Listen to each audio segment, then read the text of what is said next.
चलिए स्टॉक्स की बात करते हैं। नमस्ते दोस्तों, भारतीय शेयर बाजार की रोमांचक दुनिया में आपका स्वागत है।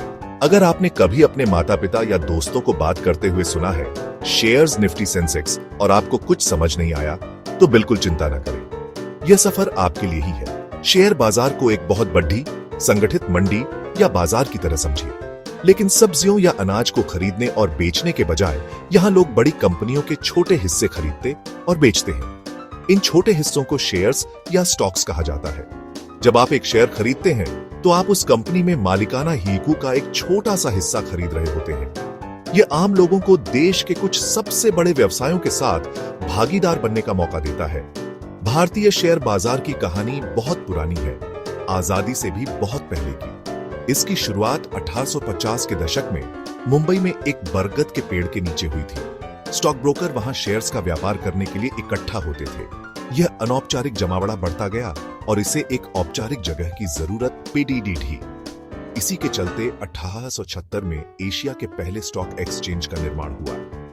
यह एक संरचित वित्तीय प्रणाली की शुरुआत थी, एक पेड़ से डिजिटल तक एक असाधारण सफर। शुरुआती दिन, कागजी सर्टिफिकेट और शोरगुल वाले ओपन आउटक्राई ट्रेडिंग हॉल। उस अफरा तफरी और उत्साह की कल्पना कीजिए। भारत में 2 मुख्य स्टॉक एक्सचेंज हैं। यहीं पर खरीदने और बेचने का सारा जादू होता है। वे हमारे वित्तीय बाजार की धड़कन है। बॉम्बे स्टॉक एक्सचेंज BSE 1875 में स्थापित एशिया का पहला स्टॉक एक्सचेंज। दलाल स्ट्रीट, मुंबई पर स्थित एक प्रतिष्ठित वित्तीय केंद्र। सेंसेक्स शीर्ष 30 बड़ी सुस्थापित कंपनियों को ट्रैक करता है। जब सेंसेक्स ऊपर होता है तो उन 30 कंपनियों के शेयर की कीमतें औसतन बड़ी होती हैं। नेशनल स्टॉक एक्सचेंज NSE 1995 में स्थापित, अब ट्रेडिंग वॉल्यूम के हिसाब से सबसे बड़ा है। इसने पूरी तरह से स्वचालित स्क्रीन आधारित इलेक्ट्रॉनिक ट्रेडिंग की शुरुआत की। इससे फिजिकल ट्रेडिंग फ्लोर की जरूरत खत्म हो गई और पारदर्शिता में सुधार हुआ। निफ्टी 50 सबसे बड़े और सबसे सक्रिय रूप से ट्रेड होने वाले स्टॉक्स को ट्रैक करता है। तो एक्सचेंज करते क्या हैं? वे शेयर बाजार के मेले के आधिकारिक आयोजक और नियम निर्माता हैं। वे एक सुरक्षित, विनियमित प्लेटफॉर्म प्रदान करते हैं। खरीदार और विक्रेता शेयर्स का व्यापार करने के लिए मिलते हैं। वे यह सुनिश्चित करते हैं कि लेन देन निष्पक्ष और पारदर्शी हो। वे IPO लाने वाली कंपनियों के लिए नियम बनाते हैं, ब्रोकर ट्रेडिंग को आसान बनाते हैं। वे रियल टाइम में शेयर की कीमत की जानकारी प्रदान करते हैं। अब जब हम जानते हैं कि स्टॉक्स का कारोबार कहां होता है, तो आइए समझते हैं कि आप वास्तव में उन्हें कैसे खरीद या बेच सकते हैं। आप सीधे BSE या NSE के दफ्तर में जाकर शेयर नहीं खरीद सकते। यह प्रक्रिया बिचौलियों की एक प्रणाली के माध्यम से काम करती है। निवेश करने के इच्छुक किसी भी व्यक्ति के लिए पहला कदम डीमैट खाता खोलना है। डीमैट डीमटेरियलाइज्ड का संक्षिप्त रूप है, जिसका अर्थ है कि आपके शेयर पुराने दिनों की तरह भौतिक कागजी प्रमाण पत्रों के रूप में नहीं, बल्कि इलेक्ट्रॉनिक प्रारूप में रखे जाते हैं। आपको एक ट्रेडिंग खाते की भी आवश्यकता है, जिसका उपयोग आपके खरीदने और बेचने के ऑर्डर देने के लिए किया जाता है, और पैसे के लेन देन के लिए उनसे जुड़ा एक बैंक खाता। ये 3 चीजें जरूरी है। ये खाते एक स्टॉक ब्रोकर के साथ खोले जाते हैं।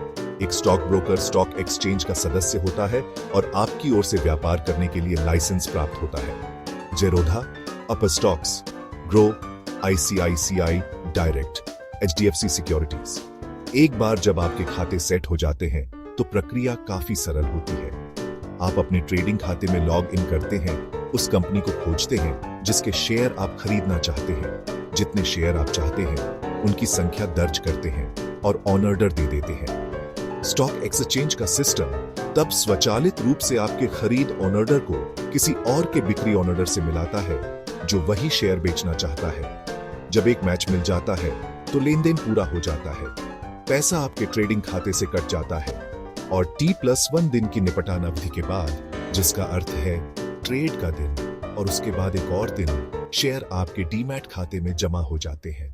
एक बार जब आप निवेश करना शुरू कर देते हैं तो आपको बाजार के रुझानों के बारे में बहुत कुछ सुनने को मिलेगा। तो ये क्या है? मार्केट ट्रेंड वह सामान्य दिशा है जिसमें बाजार समय के साथ चलता है।